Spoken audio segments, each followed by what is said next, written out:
Hello students, how are you all? Good morning. So students, 2-3 दिन हो गए मुझे भी, काफ़ी दिन लेक्चर्स को प्रिपेयर किए हुए और मुझे भी पता है कि मैं लेट हूँ, sorry for that. So just हम स्टार्ट करते हैं हमारे नेक्स्ट टॉपिक पर। वो हमारा नेक्स्ट टॉपिक क्या है? Arithmetic progressions. और उससे पहले हम क्या पढ़ चुके हैं? क्वाड्रेटिक इक्वेशंस के बारे में। क्वाड्रेटिक इक्वेशंस के बारे में आपको याद है, आपने नेचर ऑफ रूट्स पढ़ा था, बहुत अच्छे अच्छे क्वेश्चंस आए थे। आई होप कि आपने क्वेश्चन सॉल्व किए होंगे और आपको थोड़ा इंटरेस्टिंग भी लगा होगा। थोड़ा क्या, बहुत इंटरेस्टिंग टॉपिक है भाई क्वाड्रेटिक इक्वेशन। और उसके साथ साथ फिर से इंटरेस्टिंग आ रहा है और थोड़ा सा आपको एंटरटेन भी करने आ रहा है ऑफ कोर्स, अरिथमेटिक प्रोग्रेशन, जो आपका नेक्स्ट चैप्टर है। अरिथमेटिक प्रोग्रेशन सीधा सा पॉइंट है बच्चों की, होता क्या है, ठीक है। वो चीज़ बताने से पहले मैं आपसे जरूर इस बारे में डिस्कस करना चाहूँगा कि जैसे जैसे मान लीजिए सीधा सा पॉइंट है आप किसी बाइक से ट्रैवल कर रहे हो, ठीक है, आपको बहुत दूर जाना है या आप आधे घंटे के डिस्टेंस को ही लेकर चलिए। तो होता क्या है कि अगर मैं आपको ये कहता हूँ कि यार आप ये बताओ कि आपने पहले 5 मिनट में कितना किलोमीटर कवर किया, तो कोई बोलता है यार मैंने स्पीड से चलाई। मुझे स्पीड से मतलब नहीं है, जनरल पॉइंट ऑफ व्यू से मैं कहता हूँ यार उसने 5 मिनट में ना, मैं 5-5 मिनट के इंटरवल में डिस्टेंस पूछता जा रहा हूँ कि मैंने पूछा यार उससे 5 मिनट में कितना चला डिस्टेंस, तो कितना बाइक चलाया, तो उसने बोला 2 किलोमीटर, 2 किलोमीटर्स, ओके। फिर अगले भी चलता है, फिर कहते हैं 5 चलाया अगले, और फिर नेक्स्ट चला, फिर 8 किलोमीटर चलाया, फिर 11 किलोमीटर चलाया। तो आप देख रहे हो मैं क्या करता जा रहा हूँ, अपनी साइड से मैं उसको बोल रहा हूँ यार पहले फर्स्ट 5 मिनट्स में उसने 2 किलोमीटर चलाया। मिनट्स को मत देखिएगा, जस्ट डिस्टेंस पर फोकस कीजिएगा कि 2 kilometre, then 5 kilometre, then 8 kilometre. तो ऐसे सीक्वेंस चलता जा रहा है, ठीक है। और मैंने कहाँ तक लिमिटेड रखा उसको? सिर्फ आधे घंटे तक, ठीक है। तो यहाँ आप क्या देख रहे हो? आप क्या देख रहे हो कि 2 के बाद 5 आ रहा है, 5 के बाद 8 आ रहा है, ये कुछ एक पैटर्न बना रहा है, पैटर्न बना रहा है ना। तो पैटर्न बना रहा है, तो क्या पैटर्न बना रहा है सर? इसमें तो 3 ऐड होता जा रहा है हर बार, है ना। तो this pattern, this is a pattern, okay. तो ऐसे पैटर्न बनता जा रहा है। पैटर्न का मतलब एक रूल फॉलो होता जा रहा है कि प्लस होता जा रहा है कुछ ना कुछ, ठीक है। द सेम थिंग, जैसे कोई ट्रेन की स्पीड को कम करना चाह रहा है, तो कम करता है, पहले 1 मिनट में 1 किलोमीटर कम करता है, फिर दूसरे में 2 किलोमीटर कम करता है। तो पॉइंट क्या है यहाँ पे? तो यहाँ पर भी कंडीशन क्या है कि कैसे कैसे उसको कम करता जा रहा है, ठीक है। अच्छा, सैलरी बढ़ती है हम लोगों की, तो हम क्या करते हैं कि फर्स्ट मंथ है, मान लीजिए हर साल इंक्रीमेंट लगता है 6 महीने में। तो मान लीजिए सैलरी 10,000 है, तो अगले 6 महीने में 15,000, फिर अगले 6 महीने में 20,000। मतलब तो अपनी तरफ से बता रहा हूँ, तो परसेंटेज के हिसाब से होता है वैसे। तो 10,000, 15,000, 20,000, जैसे आपने किसी से इंटरेस्ट पर अमाउंट लिया, तो पहले मंथ का इंटरेस्ट लिया 3% पर, 3% का मान लीजिए सीधा सीधा 1,000 रुपये का 3% हुआ 300 रुपये, ठीक है। तो दूसरे महीने में 300 रुपये ऐड होगा, कितना हो गया? 600 अमाउंट हो गया। तो जो 10,000 रुपये आपको 1,000 रुपये देना था, 1,000 रुपये में 300 प्लस कर दिए, 1,300 रुपये हो गया। फिर आपको 2 महीने के बाद अगर देना था, तो 1,300 में 300 प्लस हो गए, 1,600 रुपये हो गए। तो वट आई मीन टू से कि ये चीज़ें क्या हैं, कभी जनरली हमने इसको डिस्कस नहीं किया। Actually this is our the progression. Progression कैसा कि कहीं कंडीशंस प्लस हो रही हैं, कहीं कंडीशंस माइनस हो रही हैं। माइनस कैसे हो रही है? सीधा सा पॉइंट है कि मान लीजिए कि आपने कोई शोरूम से कोई व्हीकल खरीदा, ठीक है, कोई गाड़ी खरीदी या कोई भी वॉशिंग मशीन खरीद लेते हैं, मान लेते हैं। तो मैं ये कहता हूँ यार कि अपना मान लो 10,000 रुपये की कॉस्ट थी, हर महीने इसके 500 रुपये कम होते जा रहे हैं अकॉर्डिंग टू मी। तो उसमें क्या हो जाता है, ऑफकोर्स यार कोई भी आप मार्केट से परचेज करते हो चीज़, तो उसमें होता क्या है, उसमें ऑफकोर्स उसके रेट डाउन ही जाते हैं according to the definite condition, according to the condition. तो डाउन जाते हैं, तो अपनी तरफ से बोल दिया यार 10,000 रुपये की कीमत थी, हर महीने 2-2% कम होता जा रहा है। तो ये क्या है? ये डेप्रिसिएशन हो गया उसके रेट का। तो इस तरीके से किसी में इंक्रीमेंट लगता है, किसी में डिक्रीमेंट लगता है। तो क्या है ये चीज़ें, लेकिन कुछ डेफिनेट रूल के साथ लगती हैं, ठीक है ना। तो ये सभी की सभी प्रोग्रेशन को रिप्रेजेंट करती है, दैट इज अरिथमेटिक प्रोग्रेशन। हाँ, अरिथमेटिक प्रोग्रेशन में क्या होगा कि फिक्स नंबर से ऐड होता जाएगा और फिक्स नंबर से सब्ट्रैक्ट होता जाएगा। लेकिन पॉइंट मेरा क्या है कि मान लीजिए कोई पैटर्न है आपके पास, 2 2 स्क्वायर, 2 क्यूब, 2 की पावर 4। तो यहाँ एक लॉ क्या लग रहा है, हर बार 2 की पावर में क्या होता जा रहा है, पावर इंक्रीमेंट लगता जा रहा है। लेकिन जो अरिथमेटिक रिलेटेड होता है वो प्लस और माइनस से रिलेटेड होता है, यहाँ पे पावर्स बढ़ रही हैं।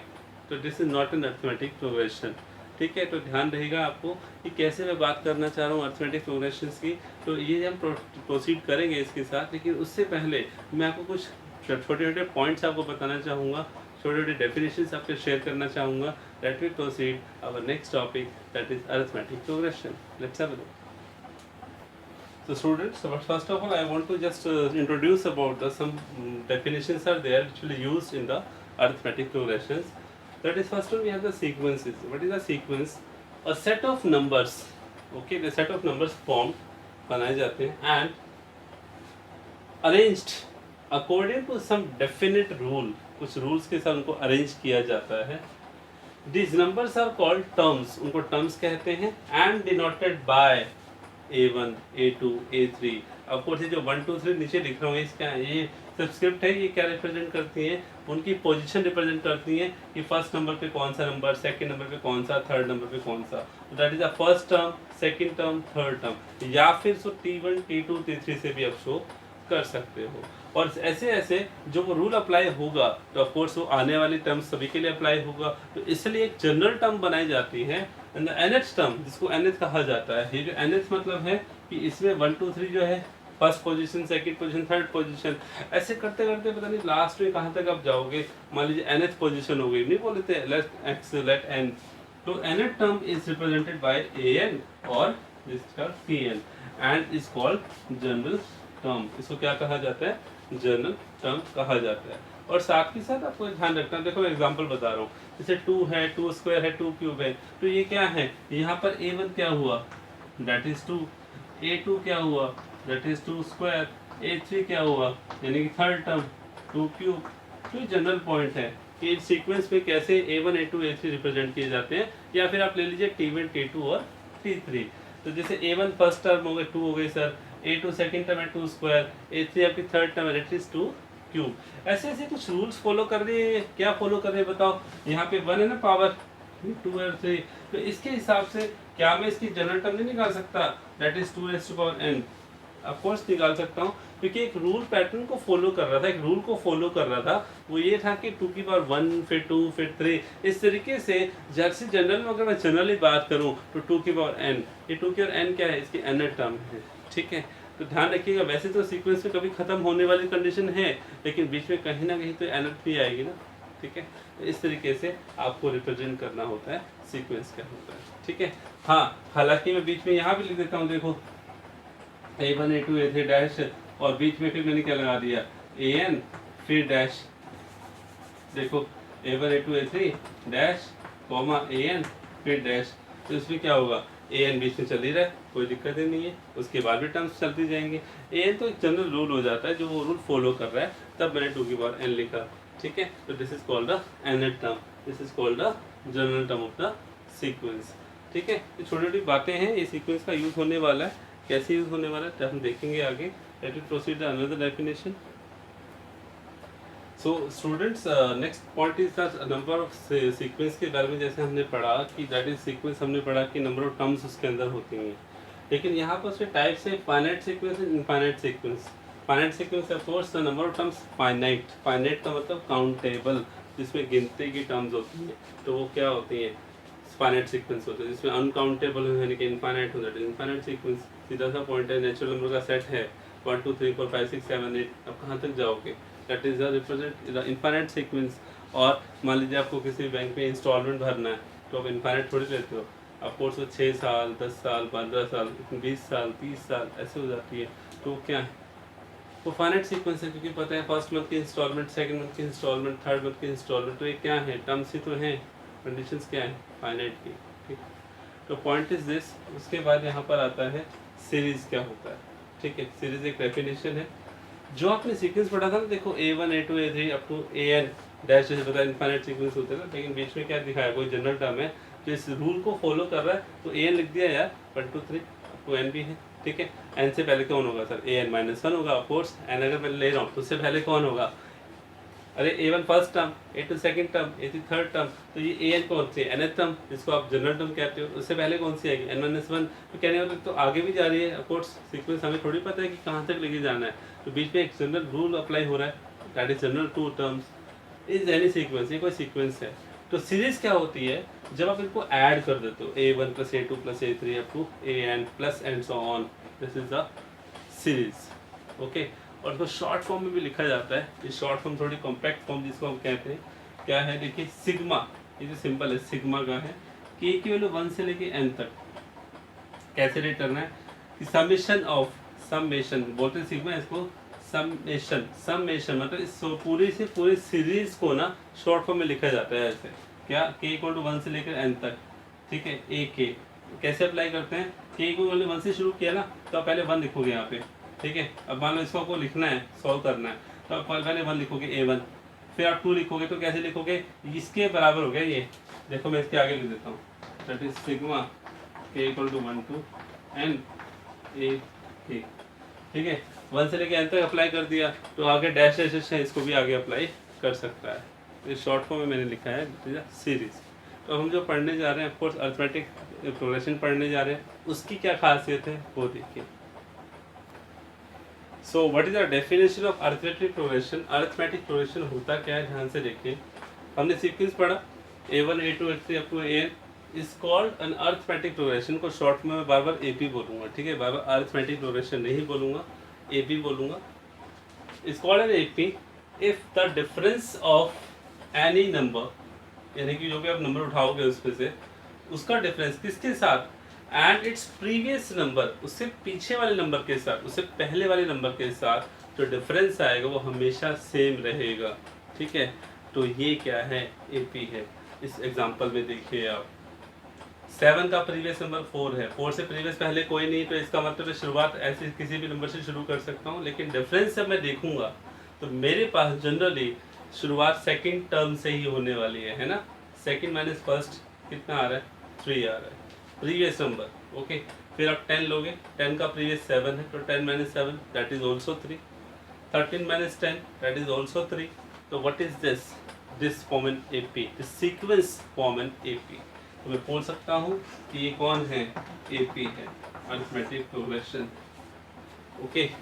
तो इस तरीके से आपको याद रखना है। बट इसी जनरल टर्म, इसको आप A1 बोलोगे ऑफ कोर्स, ये आपकी A2 है, ये A3 है, ये A4 है, तो ऐसे इसकी AN भी आएगी, IP में AN भी होती है। तो जनरली क्या होता है, ध्यान से देखिएगा, प्रेजेंटेशन क्या है AP की,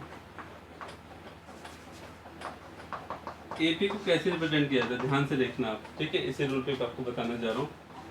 A1, ठीक है, A plus D, A plus 2D, ठीक है, और बीच में कोई आ गई A plus n minus 1 to D, फिर एंड सो ऑन। ये बीच में क्या लिखा जा रहा हूँ, ध्यान से देखना, इनके नीचे क्या लिख रहा हूँ।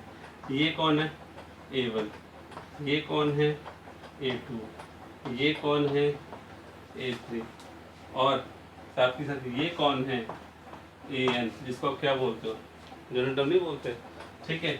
और आप पूछोगे सर ये A और D क्या है, जो आपने A1 इक्वल टू A लिखा है, ये A क्या है, अरे भाई A कौन, ऑफ कोर्स शुरुआत फर्स्ट से हो रही है तो फर्स्ट टर्म, ठीक। और ये D क्या है, ऑफ कोर्स जो डिफरेंस आपके पास आ रहा था, कॉमन डिफरेंस था, कॉमन डिफरेंस समझते हो ना, अरे कॉमन था सब में डिफरेंस, प्रीवियस नंबर डिफरेंस देखा नहीं, हमेशा 3 आ रहा है, 3 आ रहा है, 3 है, तो 3 दैट इज रिप्रेजेंट D, और A क्या है आपके पास, 4 है। तो इस तरह से आप जनरल टर्म निकाल सकते हो, that is AN, A plus n minus 1 to D। तो समझ में आया कि AN क्या हुआ यहाँ पे, AN is equal to A plus n minus 1 to D, ठीक है, ओके। तो this is a general term. इसको लास्ट टर्म भी कहते हैं, क्या बोलते हैं इसको, L, that is last term भी बोलते हैं, ठीक है। L से भी इसको मैं रिप्रेजेंट कर सकता हूँ, ठीक है। तो आपको सर सीक्वेंस में कोई लास्ट टर्म तो होती नहीं है, मैंने कब कहा यार, लेकिन अगर मेरा सीक्वेंस फाइनाइट हो वहाँ तो आप बोलोगे ना लास्ट टर्म है उसकी, है ना, कि फाइनाइट में तो क्या होता है यार, फाइनाइट ही होते हैं, काउंटेबल नंबर ऑफ टर्म्स होती हैं, तो उसको वही याद रखना है। और जनरल टर्म की अगर मैं बात करूँ तो जनरल टर्म को ऐसे रिप्रेजेंट किया जाता है, AN that is equal to A plus n minus 1 to D।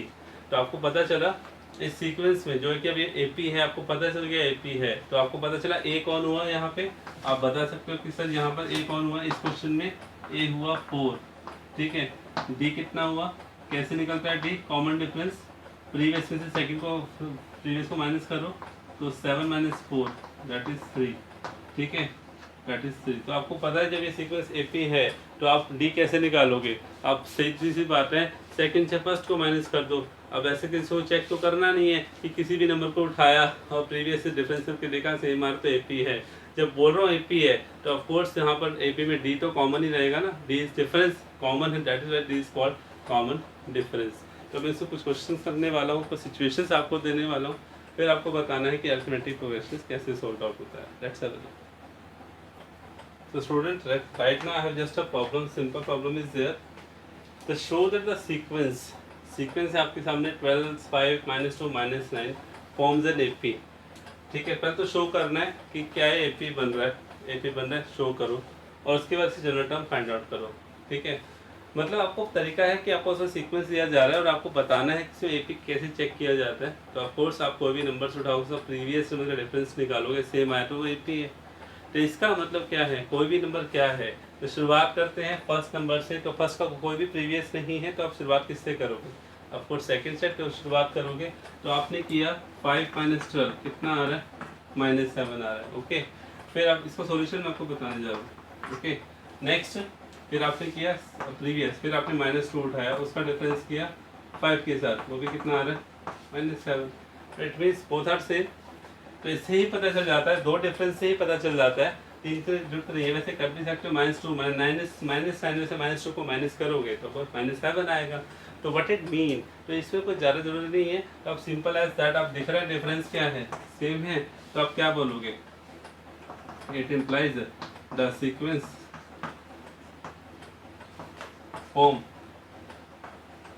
An AP. चलो एपी बन गया।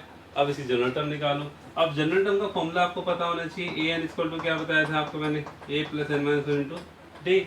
आपको पता होना चाहिए ए क्या होता है, डी क्या होता है, जो भी फॉर्मूले वो निकाल दो यार। एन तो नंबर ऑफ टर्म्स है ना, आपको क्या पता जनरल टर्म में क्या आएगा? जनरल टर्म बोल दिया ना उसने, तो होता क्या है, देखिए करना क्या है, सिंपल एज दैट। ए आपके पास क्या है, यहाँ से उठाओ, अब इस सीक्वेंस से उठाओ ए क्या है, क्योंकि इसने ए पी तो बना ही दिया ना, तो ए उठा लो। आपको पता होना चाहिए ए क्या है, फर्स्ट टर्म बोलते हैं ए को, डी होता है कॉमन डिफरेंस, वो कितना आया था, सबका कॉमन डिफरेंस कितना आया था? -7।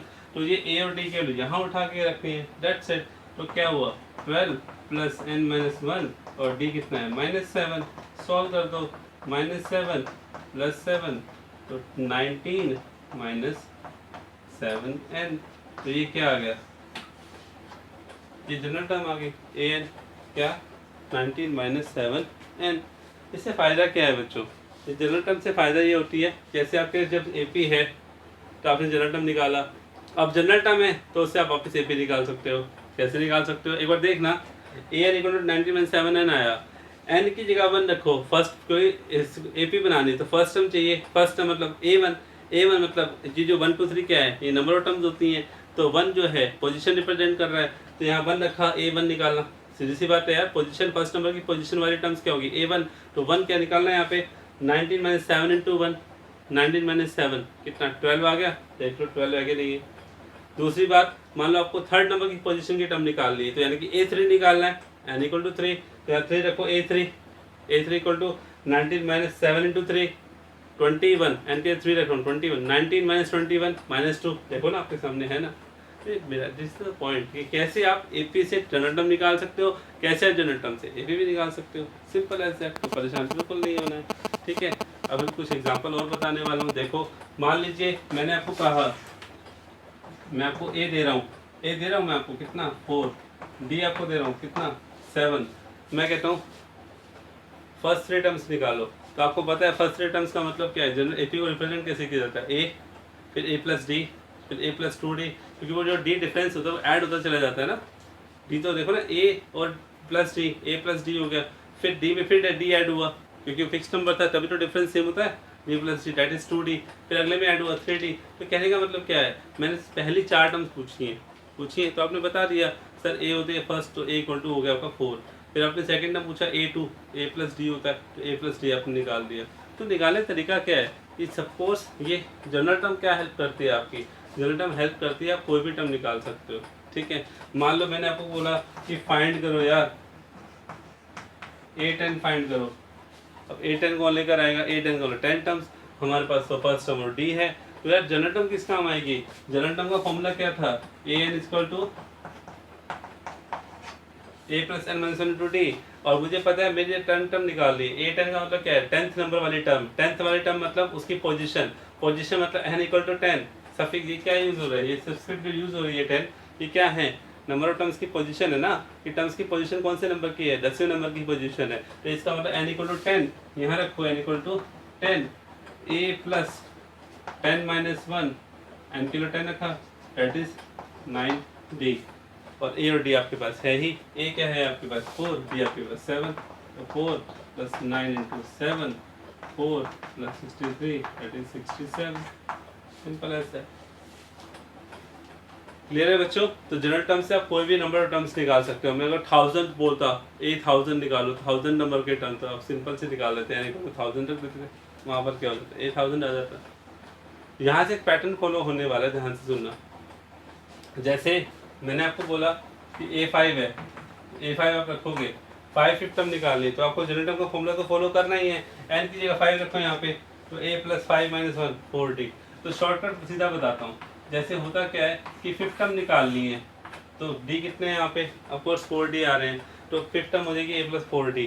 अभी आपने देखा आपको 10th टर्म निकालनी थी, तो 10th टर्म कितनी आई? a plus 9d। ऐसे अगर मैं कहता हूँ कि मुझे 21st टर्म निकालनी है, a21, 21st टर्म का मतलब 21st नंबर वाली पोजीशन a21, तो वो क्या हो जाएगी? a प्लस 20d हो जाएगी। 21 रख के देखना यार, हमेशा वही आता है। तो जनरली आपसे कोई पूछ ले कि आपको 100th टर्म बतानी है, 100th टर्म का मतलब ऑफ कोर्स a100 है ना, 100 जो नीचे लगता है a100, तो वो किसके इक्वल होगा? a plus 99d। एन के लो 100 है, जब पुट करोगे तो हमेशा कम आएगा। तो आप जनरली ऐसे डिस्कस कर सकते हैं। जनरली आप सीधा लिख सकते हो। आपसे कोई पूछे 16th टर्म बताओ, तो आप 816 is equal to a plus 15d लिखोगे। और आपसे कोई रीजन पूछे कि कैसे आया, तो आपको जनरल टर्म का हेल्प लेना है। an किस काम आएगा भाई? n क्या है? पोजीशन, 16 नंबर की पोजीशन पूछ रहा हूँ, n इक्वल टू 16। इस तरह से आपको क्वेश्चंस करने हैं फर्स्ट एक्सरसाइज के। चेक भी करना है कोई सिचुएशन से कि क्या वो सिचुएशन एपी बनाएगी कि नहीं बनाएगी। कुछ क्वेश्चंस आपको खुद ट्राई करने हैं, कुछ पैटर्न आपको खुद फॉलो करने हैं। कैसे मैंने बताया किसी एपी को कैसे चेक किया जाता है। ऑफ कोर्स सेकंड में से फर्स्ट टर्म को माइनस किया जाता है, थर्ड में से सेकंड टर्म को माइनस किया जाता है। जब वो दोनों डिफरेंस अगर सेम आ जाते हैं तब जाकर वो एपी चेकआउट होती है।